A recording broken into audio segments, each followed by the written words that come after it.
ऋषींनी नारदांना विचारलं, नारदा तुमची काय इच्छा आहे?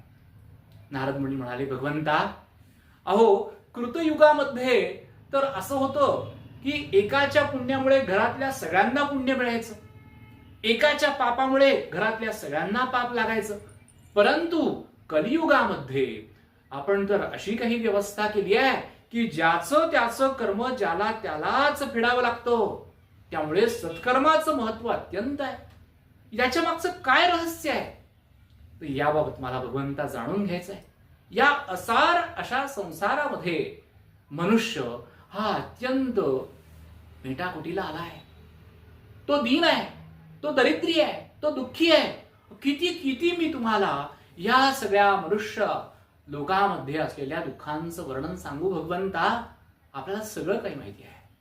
तर या सगळ्यांना या भवसागरातून पार करून जाण्यासाठी आणि साक्षात आपली परमगती प्राप्त होण्यासाठी काय करता येईल, यासाठी काही सोपा उपाय आहे का? आणि माझे कल्याण होईल, प्रत्येक मानवाचं कल्याण होईल, यासाठी काय करता येईल? नारायण ऋषी अत्यंत प्रसन्न झाले. म्हणाले, नारदा तुला एक सुंदर कथा सांगतो, ती कथा तू ऐक. एकदा पूर्वी काय झालं की कौरव आणि पांडवांमध्ये द्यूत खेळायचं ठरलं. आणि तू ऐकून असशील कदाचित. तर द्यूत इतकं रंगलं, परंतु कौरवांनी द्यूत खेळामध्ये पांडवांना फसवलं आणि सगळे पांडव हरले. त्यांचा मोठा भाऊ हा युधिष्ठिर हा सर्वस्व हरला.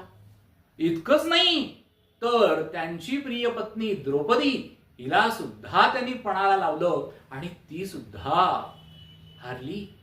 सगळे पांडव अत्यंत दुःखी झाले.